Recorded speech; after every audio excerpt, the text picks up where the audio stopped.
I've been chatting already to this lovely lady, Dr.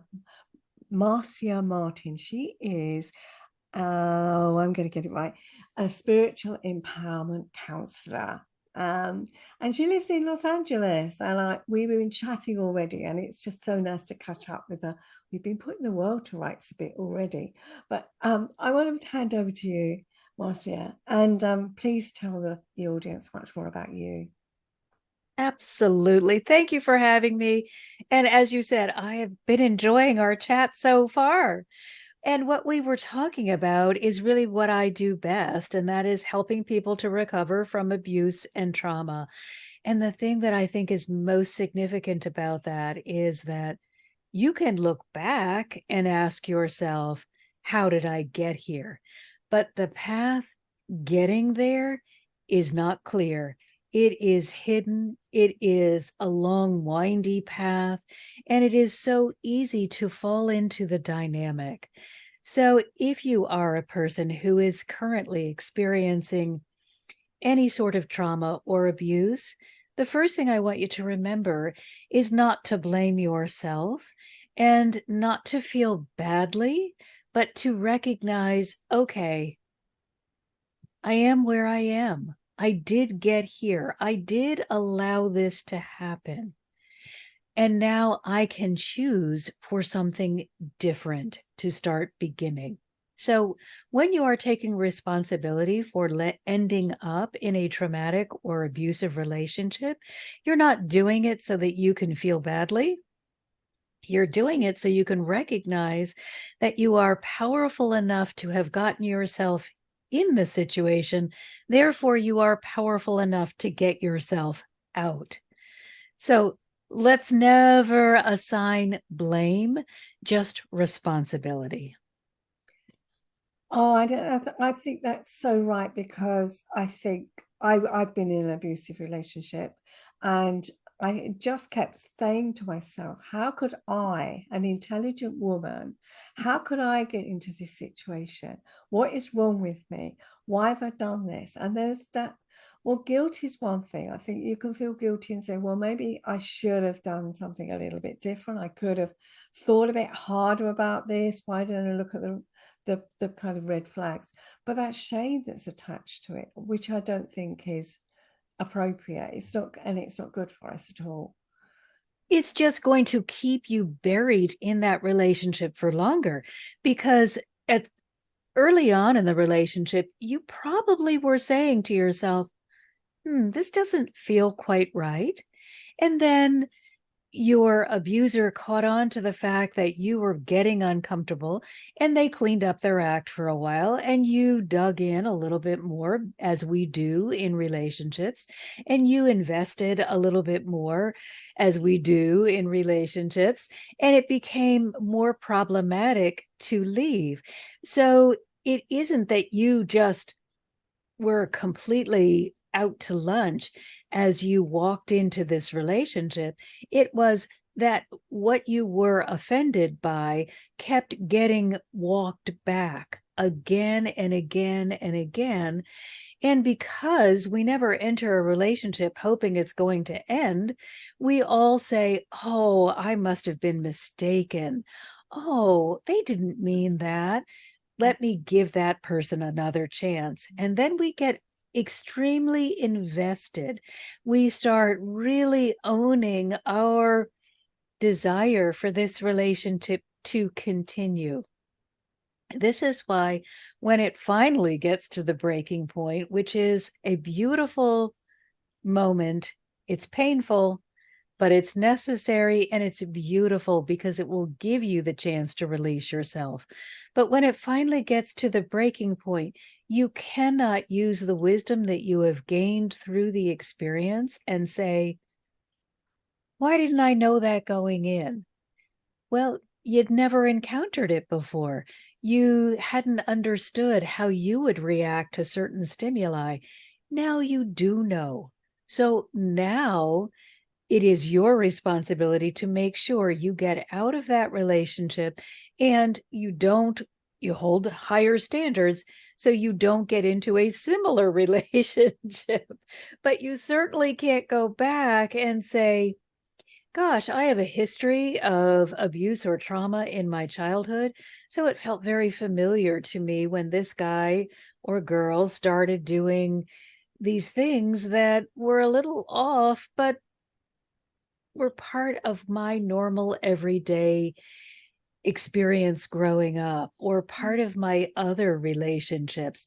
We have to remember that when we normalize something because we have encountered it for a period of time, Yeah. we're not going to recognize it as abnormal until something comes to shake us up. Yeah. We're going to just keep going, keep going, keep going, investing more and more and more until something comes that is so different or so unnerving that we will actually be able to stop, take a breath, and say, whoa, how did I get here? And that's when we can't add in that, and I'm an intelligent woman, or I should have known better. That's when we got to keep that out because that conversation is going to keep you stuck. For Yeah. myself, I had that conversation 10 years Mm. before I was willing to look at the fact that I needed to leave. So Yeah, yeah. Yeah, I it's, think it is all sorts of things hold us, don't they? There is that fact, well, yeah, the guilt and shame, there's loyalty, there's the feeling of, well, it must be me, I've got to try harder. Um, you're nodding your head, so you're recognizing this one too. And all of the things I'm so embarrassed I can't tell friends and family that oh, I do. yes, yes, that's another one. And let's remember too, the abuser is as invested in the relationship as you are. They want you to stay. So they are going to do things that will alleviate the pain for a short period of time so Yep, that you will stop complaining or stop noticing yep, the abuse. They'll change up their tactics. They might go dormant or they may become much more subtle, and they will encourage you not to engage with those friends and family that may notice that you are not okay. So it's not just you in the relationship. It's not just you that really was um, conned. It is you and then a whole conflagration of events that are continuing to help you stay where you are. However, as always, we got to take responsibility for the fact that we allowed it to continue. mm, We agreed to ignore what was going on, or we talked ourselves into staying long past what should have been an exit point. And we take responsibility not to blame or shame ourselves, but so that we can understand that we are powerful creators. We can create a better life for ourselves. Certainly for myself, when I stayed and stayed and stayed, my conversation was, I can't do this without this other person. They are the one that is holding this very rickety life together. yeah. So I had given all of my power to the other person and then kept telling myself that I was powerless. And this really reinforced I cannot leave. And that's why I want everybody to recognize you're powerful, whether you are recognizing it or not. You're just not using your power in the best way possible. I was using my power to stay stuck. Yeah, and I when you were talking there, and I was thinking back because this was decades ago now, but thinking back to that situation, I just felt it for me. I didn't feel I was able to get a breath because it was 1 minute. Mm. Um, there was an abuse, and the abuse. I mean, it wasn't physical abuse, but it was emotional and verbal abuse, and it would be there were kind of something abusive said, and then I would respond or react, and then just felt like it.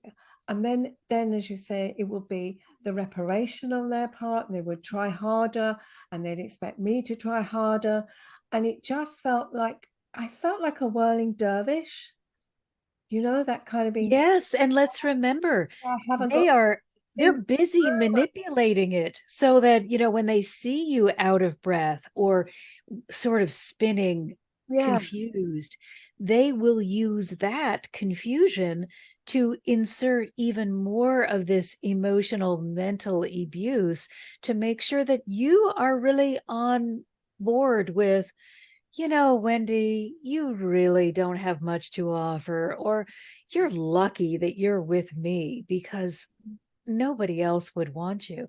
They are using these kinds of manipulations when they see that you're off balance. yeah, So again, you're not in this alone. no, They are pushing you in the direction that they want you to go. What I want you to remember is you are powerful. And just because they're pushing you, you don't need to allow them to send you off in the direction they want to go.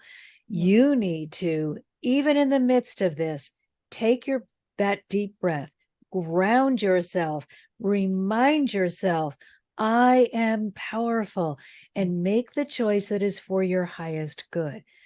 And recognize it's probably next to impossible to do this by yourself.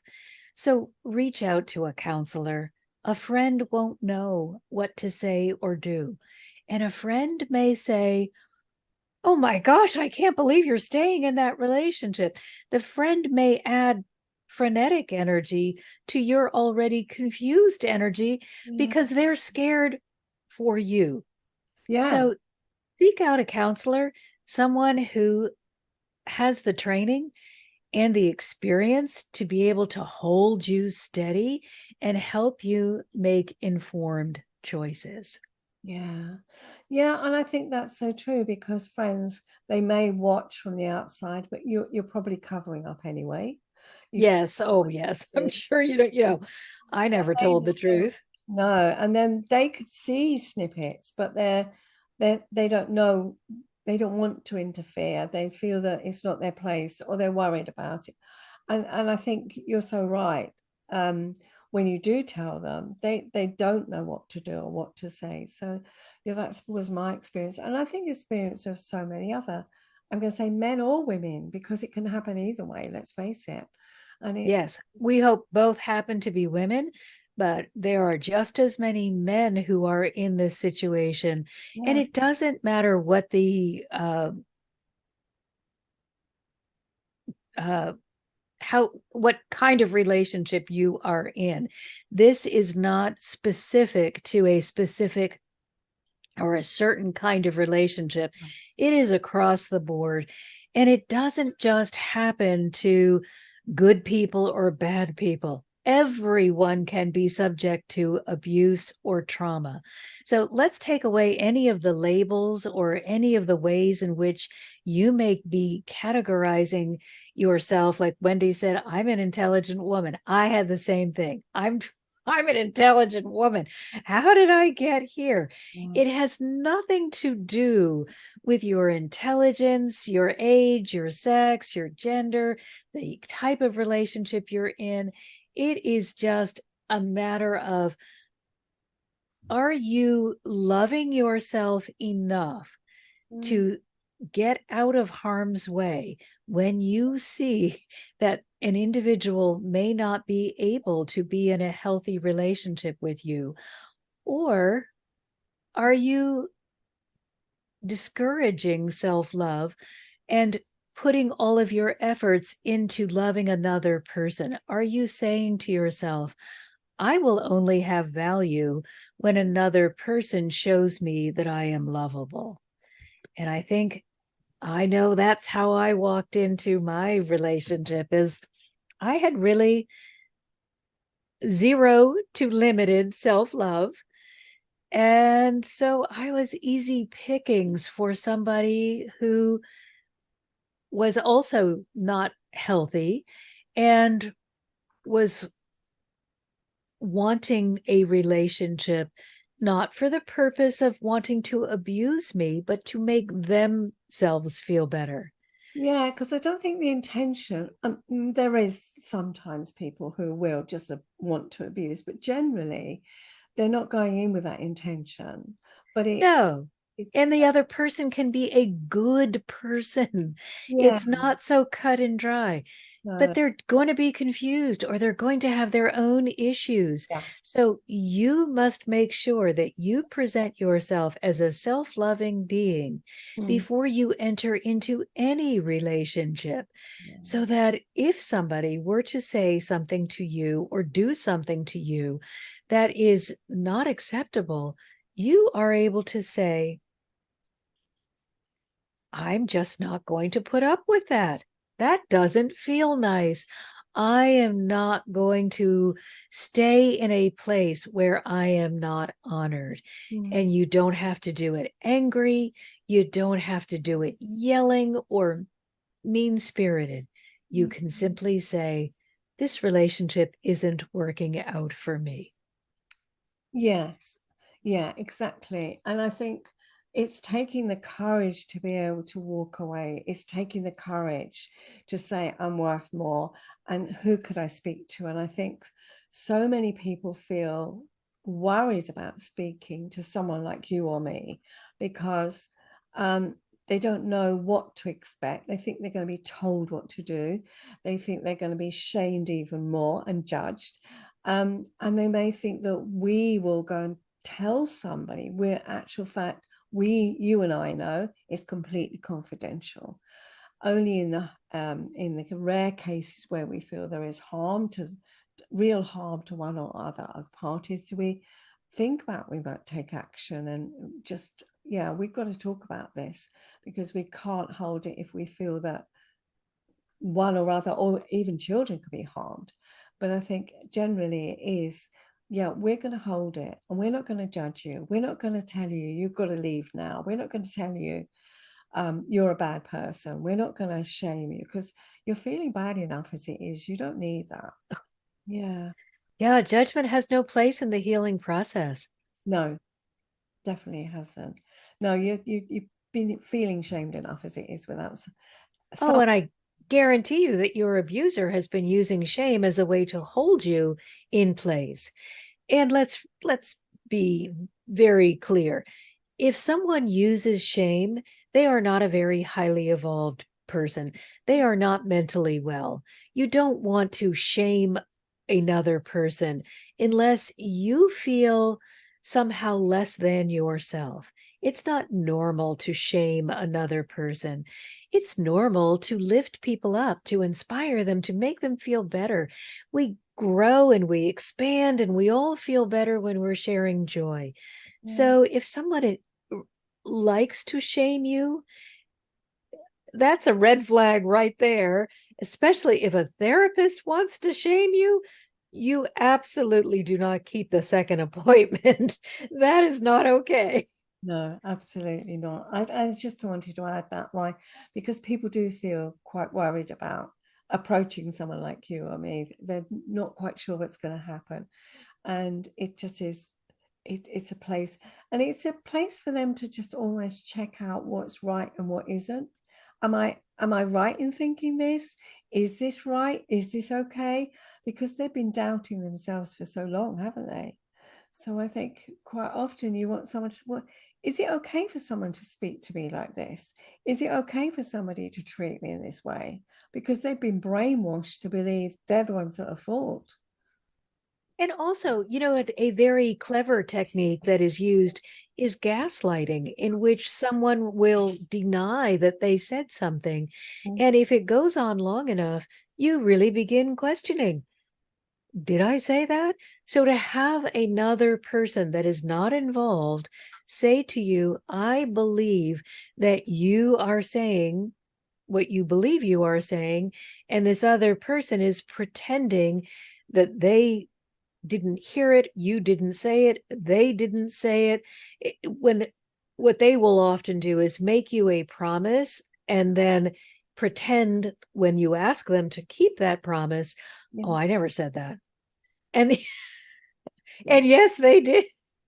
It Mm. makes it very difficult to be in the relationship because there's no solid ground. No. You get to the point where you're like, okay, everything out of that person's mouth is a maybe, but how do you live your life in a maybe? So it is important then when you would have somebody who you could rely on Yeah. that could help you understand if you want to stay in the relationship, here are some steps that you can take. Yeah. Or if you feel that you need to get out, here's support that I can offer you to get out with at the least amount of damage possible. Yeah. Yeah. Absolutely. Well, thank you so much for sharing this today. Thank you so much for talking to me. I'm going to ask you, what is one thing that you'd like people listening to take away? I think it's so incredibly important that we recognize that our heart must be healed, not the romantic heart, that heart of unconditional love that connects us with our source, with connection, connects us with everyone.